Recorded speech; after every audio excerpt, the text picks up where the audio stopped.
All right. We're ready for Judges 19. Judges 19. Judges 19, in my opinion, is one of the more awful, probably the most awful story in the Bible. I know it has a purpose and I know it has a reason, and I get that, but I could almost do without it.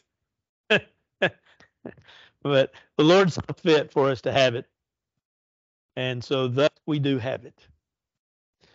We come to find a Levite. And I know the question would be asked, is it the same Levite of an earlier chapter, the last couple of chapters that we've studied? And the answer is, I don't know. I was trying to ascertain through reading what individuals thought with regards to that, and I came to one conclusion. They don't know either. It would appear that it's different, that this Levite in the 19th chapter is different than what was found in the 17th chapter and the 18th chapter. By virtue of the fact of several things. The name, we know the name, we know that he's son, we know that he's from Bethlehem, and yet in the 19th chapter, he seems to be an older man. Old enough to have a concubine. We'll talk a little bit about that in just a second. To be estranged from the concubine as well. And so from that end, it would appear that these are different. I wouldn't stake anything upon that because it's unclear. I would say this. I would say it probably doesn't really matter because the Lord doesn't tell us. But yet at the same time, too, I know we always have those questions. And like I say, I tried to find out and figure out if anybody else could figure out, and what I figured out is nobody knows, because the Bible is not specific enough with regards to that question to give an exact answer. But we're talking about the Levite's concubine as the title, if you will, of really most of the chapter. That it came to pass in those days there was no king in Israel. We've talked about that before. This is not the first time this has appeared. As a matter of fact, it appears in the 17th and the 18th chapter, and now in the 19th chapter. There is no king in Israel. There could be several reasons why that statement's made. It could be to show the moral depravity of Israel at that point in time. It could be the fact that there really wasn't leadership. And thus, that was the problem. There was no leadership, and people were doing what they wanted to do, the way they wanted to do it.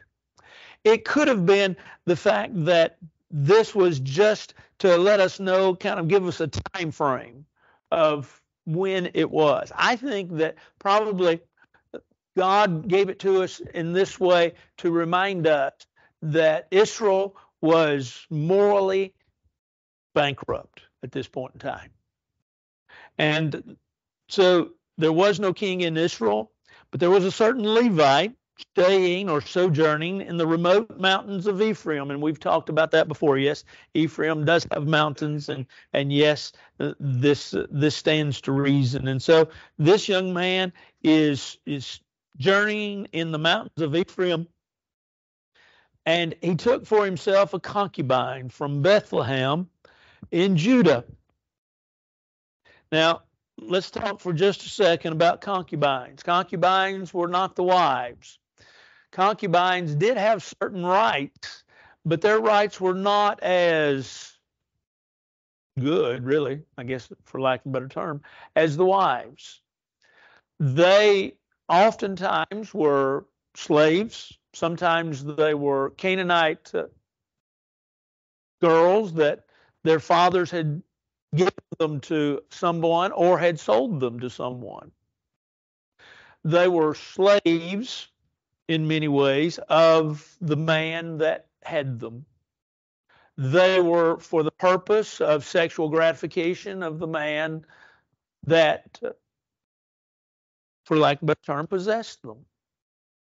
The concubine, real responsibility then was to serve the man and serve the household, to provide, if you will, for the sexual gratification of the man, to also raise the children. And the children, of course, became the workforce for the family. And usually, not everyone, well, I shouldn't use the word usually, excuse me, not everyone had a concubine. Those that did had to have, according to the way they lived, enough money to support this individual and support the children that she would bear for the family. And so it was a relationship that some had. In looking some of this up, I thought it was interesting because in some of the more modern day discussions, the question that has been asked is, why did God allow for concubines? Why did God allow these people to have concubines? Well, God allows man to go even in ways that are contrary to his ways. It doesn't mean that it's right, and God did not sanction, God did not endorse the use and the practice of having a concubine. Now, he does marriage. Genesis chapter 2, very beginning, he endorses marriage. He sets it up as an institution, divine institution. But he doesn't concubines. And so he allowed them to do that by virtue of the fact that they chose to do it, and it was a sin. But nevertheless, it was that which was practiced by some. So this man has a concubine. And notice it says in verse 2, but his concubine played the harlot. She committed adultery. She committed fornication. She went out on her own, if you will. And she played the harlot against him and went away from him to her father's house at Bethlehem in Judah and was there 4 whole months. Then her husband arose, went after her to speak kindly to her and bring her back, having his servants and a couple of donkeys with him. So she brought him into her father's house. And when the father of the young woman saw him, he was glad to meet him. Now this father-in-law, the young woman's father, detained him, and he stayed with him 3 days. So they ate and drank, and they lodged there. This is from a standpoint of story. It's a story, and you see kind of opening up. So basically, this concubine goes, it says, and plays the harlot. She evidently goes off probably with some other men. It could be the fact that there are some that suggest this idea of playing a harlot here was not so much that she went off with other men, but she left to go back home. And so thus she left this man. She left him, and in leaving him was said to have left him from the standpoint of playing the harlot. The word harlot, though, has the idea of, or the words playing the harlot have the idea more of committing a sexual sin. And so evidently she left with others, but she found her way home. She had been there for a while, and for whatever reason, the husband decided, okay, we're going to go get her. And he ends up at what is called his father-in-law, because they were considered married, although the wife was the one that was his wife, and the concubine was considered his concubine. And so the marriage was different than what we would think of as marriage. She's home. She's enjoyed home. And he goes now, this Levi goes to his father-in-law. Do you remember meeting your father-in-law for the first time? And you got to remember, Suzanne and I kind of grew up together, so I had known her father. I remember the first time eating with her father. I think it was one Thanksgiving. And when her father, for various reasons, hardly said anything to anybody. And so when we left, I said, well, I don't think your dad likes me. And she said, well, why? And I said, because he didn't say anything to me. She said, he didn't say anything to the rest of us either, if you think about it. I don't know. And Suzanne was raised by her grandparents anyway. And so she wasn't always around him or around him a lot. But I remember, and like I say, I had known him for years anyway, and he had known me, but not on an intimate scale of knowing and talking. But so he goes to his father-in-law, he meets him, he stays there for a while. Verse 5, it came to pass on the fourth day, they arose early in the morning, excuse me, and he stood to depart. But the young woman's father said to his son-in-law, refresh your heart with a morsel of bread and afterward go your way. There's three attempts here that this man gets up and is ready to leave. And the father-in-law just, no, let's stay. And so let's eat something here. Let's get a little more strength, and then you can go on your way. So they sat down, verse 6, excuse me. The two of them ate and drank together. Then the young woman's father said to the man, please be content to stay all night and let your heart be merry. And when the man stood to depart, his father-in-law urged him. So he lodged there again. Then he rose early in the morning on the fifth day to depart. But the young woman's father said, please refresh your heart. So they delayed until afternoon, and both of them ate. And when the man stood to depart, he and his concubine, and his servant, and his father-in-law, the young woman's father said to him, look, the days are now drawing toward evening. Please spend the night. See, the day is coming to an end. Lodge here that your heart may be merry. Tomorrow go your way so that you may get home.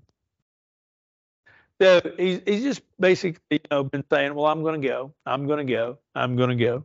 And there's always been some excuse.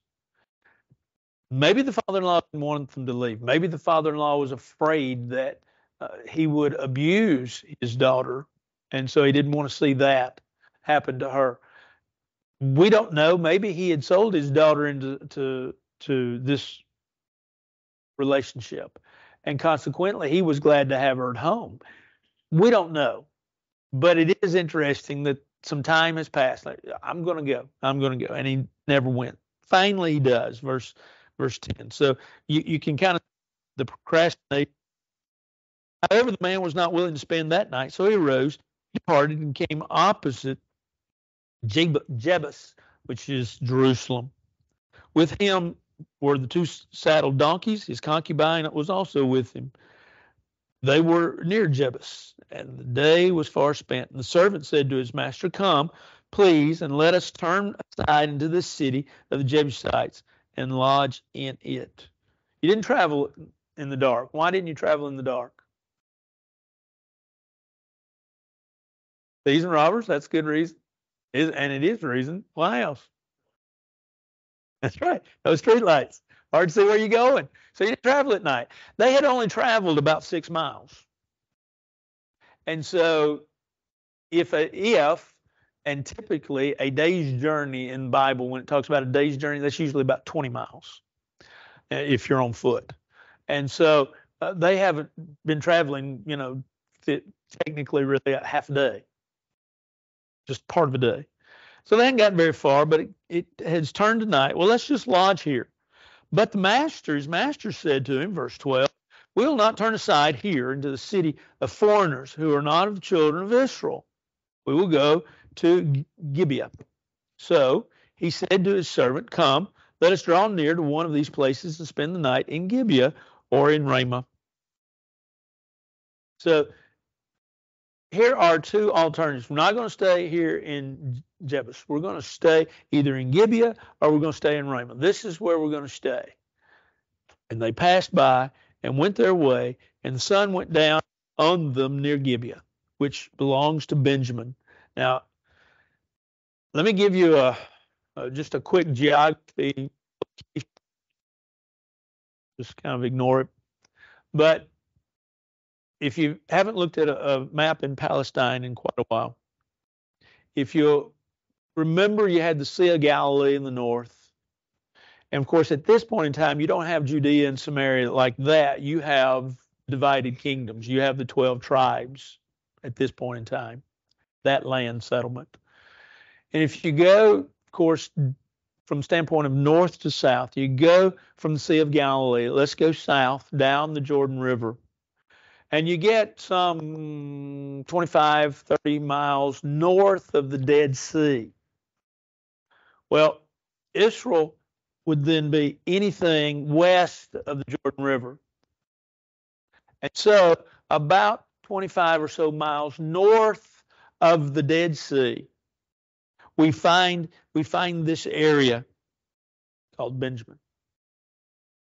Benjamin is a very narrow strip of land, and then it does not go all the way to the ocean. Matter of fact, it about halfway. And then the other half is the tribe of Dan. So that gives you some sort of geographical fix, if that helps. If it doesn't, I'm sorry. But that gives you some idea of where we are. So they passed away. Let's start at verse 14. They passed by, went their way, and the sun went down to them near Gibeah, which belongs to Benjamin. They turned aside there to go in to lodge in Gibeah. And when he went in, he sat down in the open square of the city, for no one would take them into his house to spend the night. No hospitality, and that's very strange. Hospitality in biblical times was just an accepted norm. You did that. Matter of fact, it was not unusual in biblical times for you later in the day to go into the city and see if there was anyone lodging there. They didn't have Holiday Inns. They didn't have the Hiltons. They didn't have the Best Westerns. They didn't have these things. They had hospitality. And so, like I say, a lot of times towards the end of the day, there would be people in the cities that would walk around and make sure that everyone had some place to go. And so when they could find no one that was willing to open up their home, no hospitality, is very strange. Nevertheless, part of the story. Just then, an old man came in, verse 16, from his work in the field at evening, who also was from the mountains of Ephraim. He was staying in Gibeah, whereas the men of the place were Benjamites. And when he raised his eyes, he saw the traveler in the open square of the city, and the old man said, "Where are you going, and where do you come from?" Two logical questions. But they are two questions that, in many ways, when you think of them from the standpoint of distinct, you think of, okay, he knows they're travelers. Where are you going? Where do you come from? Kind of icebreakers, get to know them. But if you think about these questions on a spiritual level, they open up a lot of doors and mean a lot more. Where I ask you that spiritually, where you go from? You ever asked anybody that? Well, what would they say? Well, I'm from Nashville. I'm going something like that. But if you ask from a spiritual standpoint, where are you from? Where? Two great questions to look at spiritually. But this, of course, you might say, well, that's not the intent of this story. This was trying to figure out, if these were travelers, and if so, they needed hospitality. So he said to him, "We're passing from Bethlehem in Judah toward the remote mountains of Ephraim. I'm from there. I went to Bethlehem in Judah. Now I am going to the house of the Lord." The house of the Lord was, you remember where? Shiloh, yeah. And so there is a question in scholars' minds. Did he literally mean that he was trying to make a trip to Shiloh in order to worship, or that was just his intended purpose at that time? Doesn't seem to make it there, but nevertheless, that's where he says he's going. "But there is no one who will take me into his house. Although we have both straw and fodder for our donkeys and bread and wine for myself, for your female servant, and for the young man who is with your servant, there is no lack of anything." I'm going to provide for himself. And so the old man said, "Peace be with you." The word peace there, you've heard this before. I think we've even talked about it before. The word peace there is the Hebrew word shalom. And it has the idea of health and safety. So if and the Jews today, that is still their standard greeting, shalom. And literally what it means is health and safety. And so if you come into contact with a Jewish individual today and he says shalom to you, he's wishing you health and he's wishing you safety. And so this is the word that's used here, shalom. Peace be with you. However, let all your needs be my responsibility. Not only do not spend the night in the open square. So he brought him into his house, gave fodder to the donkeys, and they washed their feet and ate and drank. So the hospitality, really, the only thing that was needed was, well, give me a room. That's really all I need. I've got enough food. We've got enough food for us, for our animals. We're all right. Well, the old man says, well, just come on in. And they feed the animals. They wash their feet. That was standard practice, right? Remember? That was standard practice when you went in, because you ate pretty much the table. If it was raised, it was 12 to 18 inches sometimes high. You reclined a lot of times at the table. And so you wanted clean feet, because your feet were almost in your food, and if not in yours, in somebody else's. And so they would wash their feet before they ate. And so this is standard, if you will, hygiene for them, and they're ready to go. Anything anybody like to say or ask or make note of?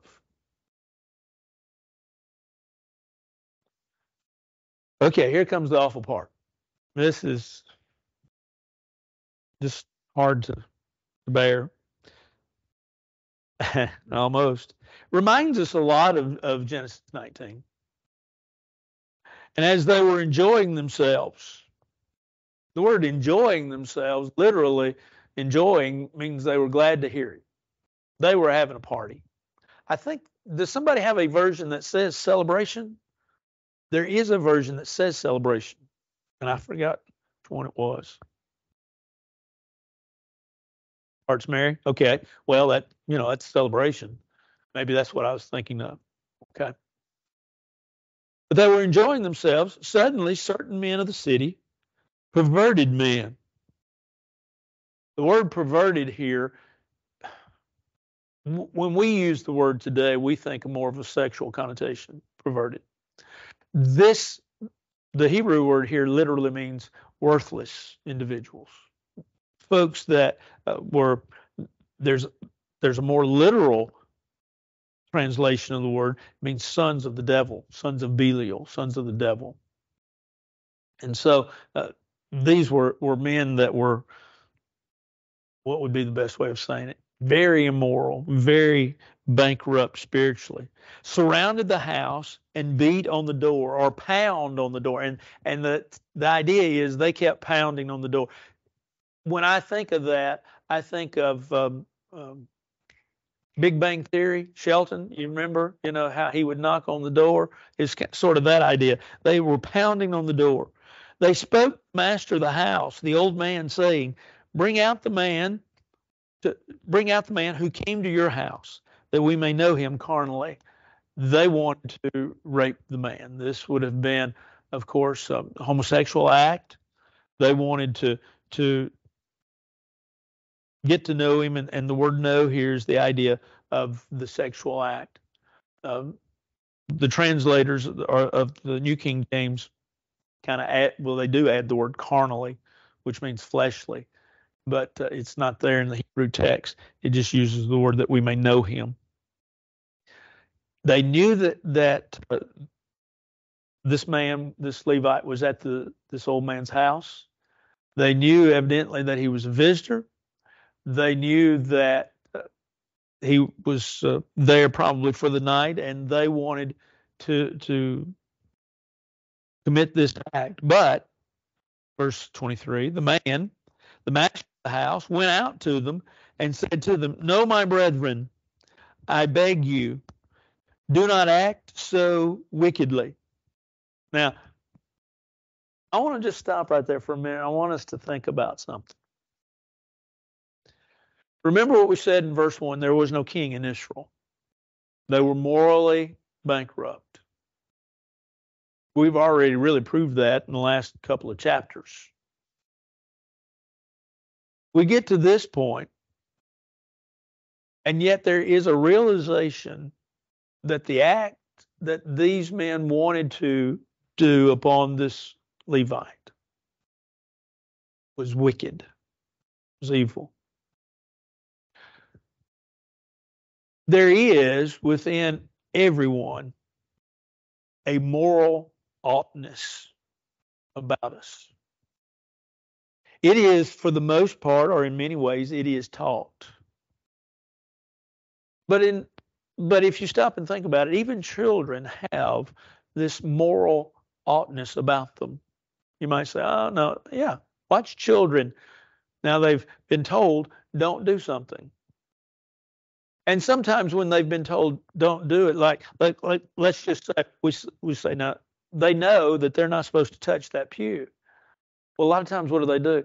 They're doing this, and they're looking at you all the time, right? They know what they're doing is not right. This moral oughtness or morality is one of the arguments that's used for God, the existence of God. How do you go about proving the existence of God? Well, there's the teleological, there's the ontological, there's the cosmological, and there's the moral arguments for God. Moral argument is just simply this: man has a moral oughtness about him. And where did that moral oughtness come from? How did it develop? Why is it considered right and why is it considered wrong? It had to come from someone higher. It had to come from somewhere mightier. It had to come from someone. It didn't just evolve like the evolutionist says man evolved. Within all of us is this sense of what's right and what's wrong. The moral oughtness, even in these people that evidently or probably were not practicing anything religiously, to understand that what these men wanted to do to this man, this old man realized this is evil, this is wicked. And so he says no. Now, things that we're going to notice here is that he's going to offer his daughter. You might say, boy, that's tough. And it is.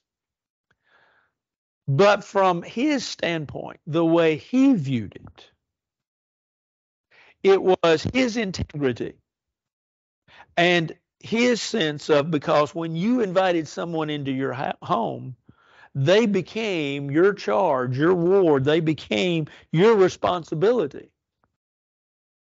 And so he felt like he needed to protect them.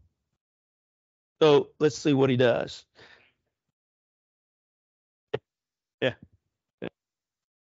Yes. Yeah, well, we can't. Not really. Seeing this man has come into my house, do not commit this outrage. The word outrage, does somebody's version have something different?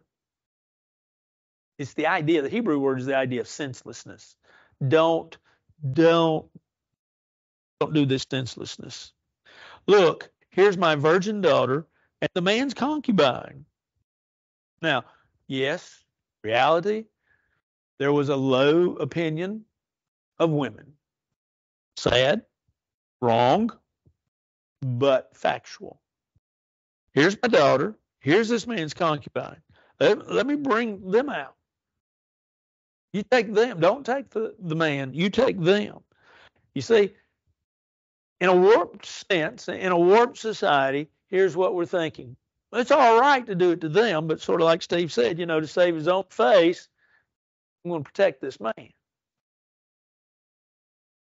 So he says, let me bring them out, humble them, and do with them as you please. Now, I'm going to say this. Please take it in the context in which it's being said. Is there a possibility? Don't know. But is there a possibility this man understood, if these men coming to the door wanting another man, that they are homosexual of nature, they would not take these women? It's a possibility. Story doesn't tell us that. We don't know. But nevertheless, do not do this violence, he said. But the men, verse 25, would not heed him. So the man, the Levite, took his concubine, brought her out to them, and they knew her, and they abused her all night until morning. And when day began to break, they let her go. It's sad. Like I said, this is an awful story. It's sad that he's willing to sacrifice what was considered his own wife, not like I said when we talked about concubines at first of the class. She doesn't have the same rights as the wife. She doesn't have the same standing as a wife, but nevertheless considered a wife. But he was willing to give her up, and she does. She is ravaged all night long. She is raped, and she evidently is raped all night long. She is raped probably repeatedly. And as the morning comes, they let her go. No one helped her. There's an interesting thought in Deuteronomy 22 and verse 24 to the end of the chapter, and then the chapter is not far after that. But in Deuteronomy 22, beginning in verse 24, that if one is caught in such a position that if one screams, then they are, of course, innocent, but they have not done anything wrong and would not be considered as doing anything wrong if they screamed. It's hard to imagine this young girl not screaming all night long. And it's hard to imagine how anyone could close the door and not hear those screams and not respond.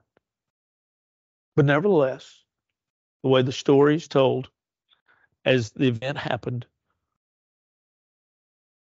no one comes to her aid. So the woman, verse 26, came as the day was dawning and fell down at the door of the man's house where her master was till it was light. When her master arose in the morning, opened the doors of the house and went out to go his way, there was his concubine fallen at the door of the house with her hands on the threshold. And he said to her, "Get up, let us be going." The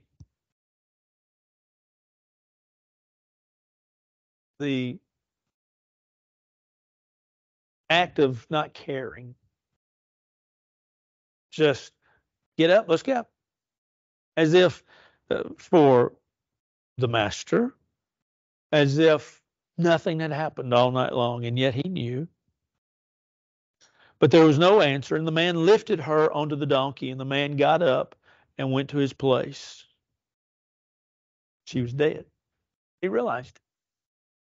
So he put her on his donkey and carried her on. When he entered his house, verse 29, he took a knife, laid hold, of his concubine, divided her into 12 pieces, limb by limb, sent her throughout all the territory of Israel. Why did he do that? What does it mean? What's the import of it? This was his call for justice. This was his call to say, look what's been done. It's not right. We need to straighten up. Now, like I say, I mean, it's hard to lift him up as being a standard of morality. But nevertheless, he sends her the limbs of her body throughout the land. And so it was, and all who saw it said, no such deed has been done or seen from the day that the children of Israel came up from the land of Egypt until this day. Consider it, confer, and speak up.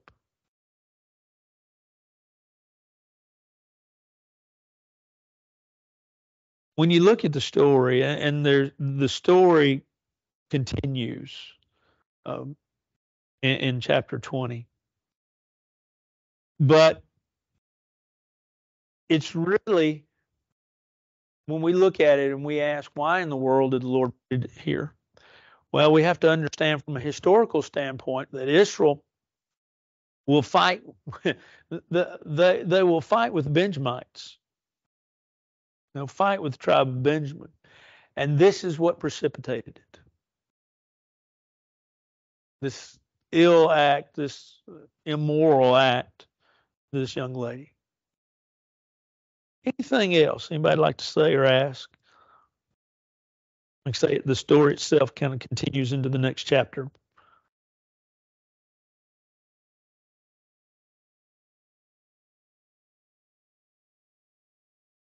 Yeah.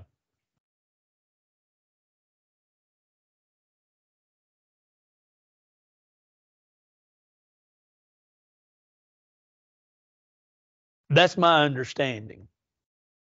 Godfather. Yeah. Non-Corleone. Only, that's my understanding. You know, this gets their attention. But of course, my question is that I don't know the answer about what I'm fixing to say is, who do you send it to? You know, uh, capital city, the patriarch. Of course, they weren't under the patriarch system, but they still would have had a father. I don't know, but yeah, it, it's supposed to signify a moral outrage that he had, but in many ways, at least for me, the moral outrage begins that he offers her up to him.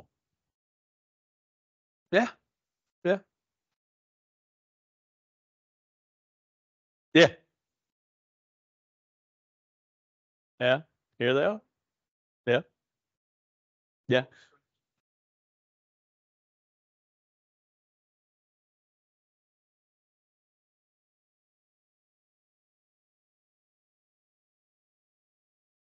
yeah,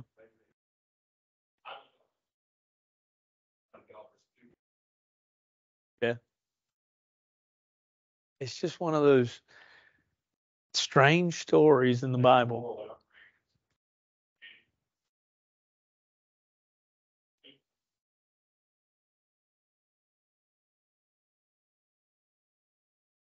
You've been playing the harlot, the concubine when she, yeah. Well, the old man did, but the Levite, he's talking about the Levite. Levite had the concubine. She'd been out whoring.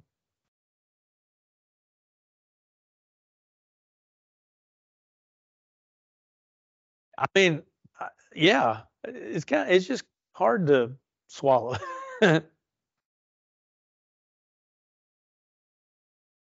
Doesn't appear to me. Could have.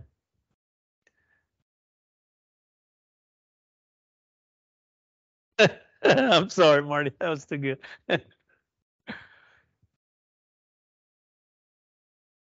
Yeah, yeah. No. Yeah, yeah. This, like I say, this precipitates the war between the Israelites and the Benjamites. It reminds us, really, though. It really reminds us of the value of human life, and we should value life. As a society, we should value life.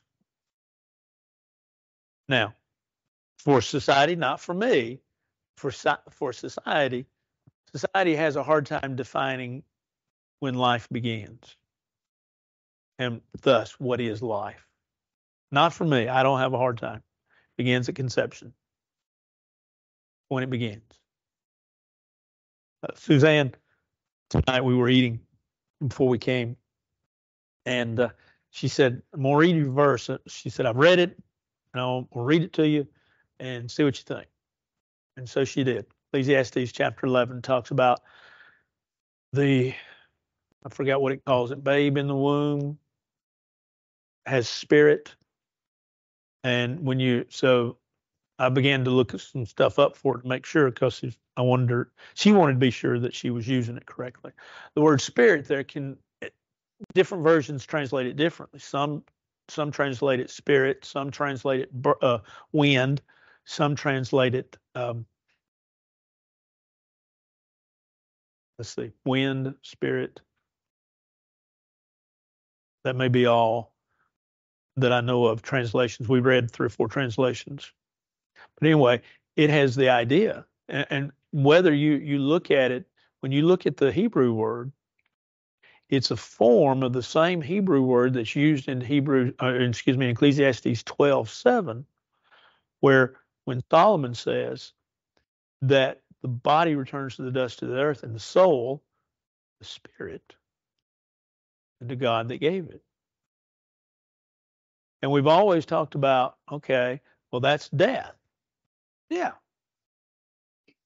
Translate that to Ecclesiastes 11, the verse that Suzanne's using or wants to use, and I think correctly so, at least just in the 10 or 15-minute study that I did with it, has the idea that in the womb, there's life. So these politicians got trouble, in my opinion. And we need to remember that. We need, as a society, we need to cherish life. And unfortunately, the only life that a lot of people today cherish is life outside of the womb.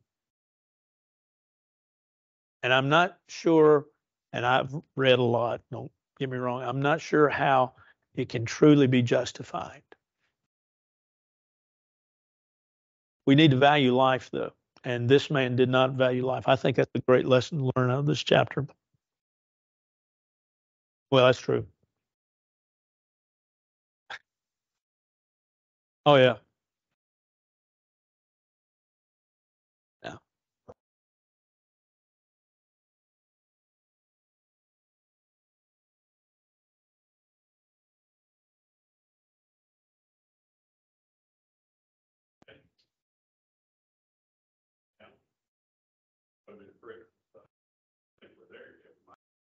We're getting real close, Steve.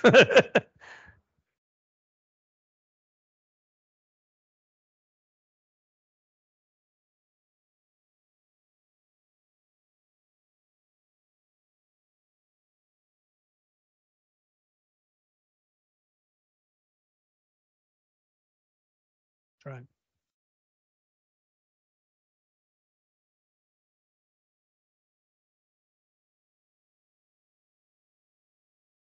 The attempt to do such is not there. I mean, you know, with that comes along the fact that it can't be justified by the abortionist that how a lady can have a baby within her in utero that is a different gender than her, has a different blood type than her, has a different genetic makeup than she has, and yet it's not life. Of course, in reading a lot of that, a lot of folks, not all of them, but a lot of them say, well, it's just tissue. As a society, the abortion issue is sad that it has become politicized. It's sad that it's become politicized to the point of you can look at the Democrats and you can look at Republicans, and whatever you are politically, I'm not trying to step on you politically. I'm going to talk about a moral issue right now. That there are those that will say, well, abortion's wrong, but we're willing to compromise. Now, I realize in making laws in this land, you have to compromise. Nobody's going to get their way 100% of the time. It's not going to work. But when you get to the subject of abortion, it's either right or wrong. And if it's wrong at 3 months or 6 months or 8 months, why isn't it wrong at 1 month? That's the question that I have. And it's one of those that people differentiate and people argue the way they want to argue. And it's sad to me that you'll even see it on the news. Saw it just here not long ago on the news. You know, this is my body. I can do with my body what I want to. I'm at liberty with my body. Well, what about that baby? And what about, like you say, if she goes to an abortion clinic, it's wrong. But if I run over in my car, or it's right if she goes to an abortion clinic. But if I run over in my car, then it's wrong. You can't have both. But our society is getting to the point where it sees a line that I don't think's there.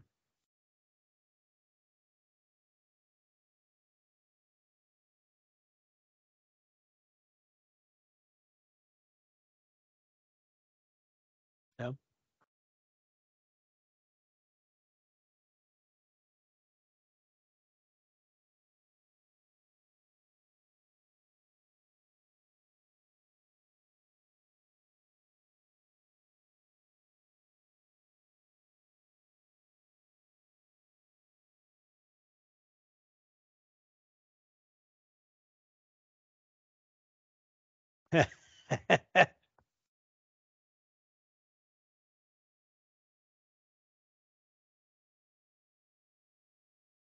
You're going to have to start with a fertilized egg. Um, these 3D printers can create a body, but it doesn't have a soul.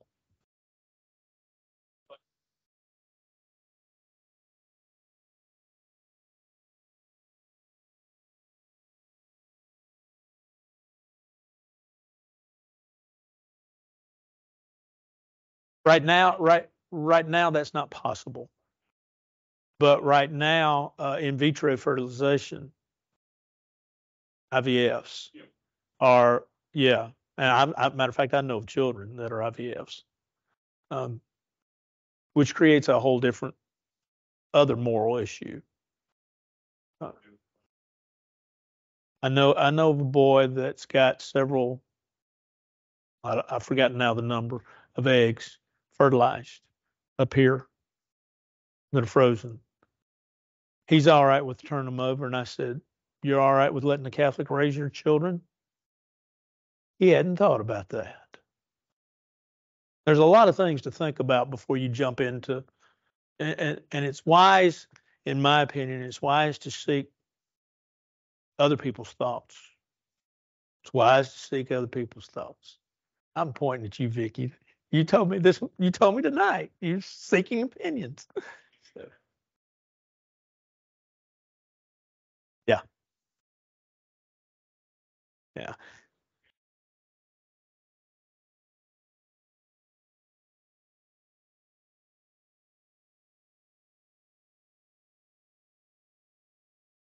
yeah, yeah. You know, almost like you're somehow trying to run building blocks that God creates. I don't think do that. No, he didn't. That's the crazy thing. Yeah, well, we are, but also, and we're going to have to learn. We're going to have to have some discussions. We're going to have to limit this stuff. Uh, Cloning, but cloning was so science fictionized because we use cloning actually with sheep. I mean, with animals, but it's genetic. But when it first came out, it was the idea of we're going to have a replica of you without having a birth, which is you can't, they can't do that. But science is evolving, and yes, we're going to have with ethicists are going to have these discussions.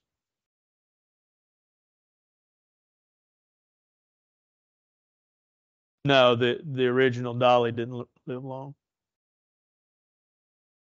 Anything else? Well, there's a lot of moral things in there and a lot of questions, but this is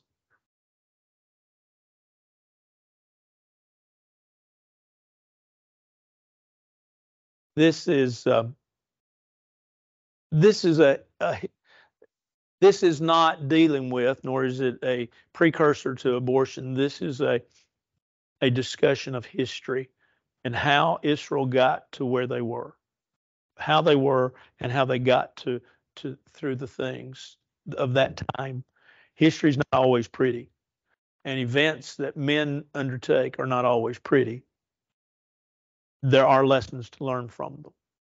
And I think that's why the Lord gave us this. Anything else?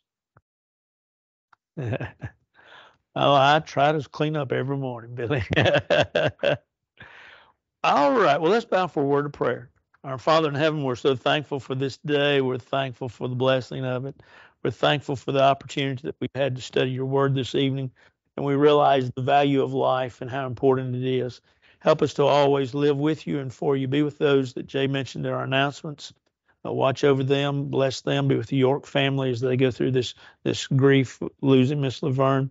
We ask that you watch over us the rest of this week, bless us and hold us and keep us. For this is our prayer in Christ's name, amen. I don't think I asked before I began. My brother-in-law is having surgery tomorrow. He's having extensive back surgery. It's going to take about 7 hours. They're putting 2 rods in his back. He's had osteoarthritis in his back for years. He's very active. But he's going to be in the hospital for a little while too. So if y'all just pray for him tomorrow sometime. I really don't know what time the surgery is supposed to start, but it's going to take a long time. So y'all just pray for him.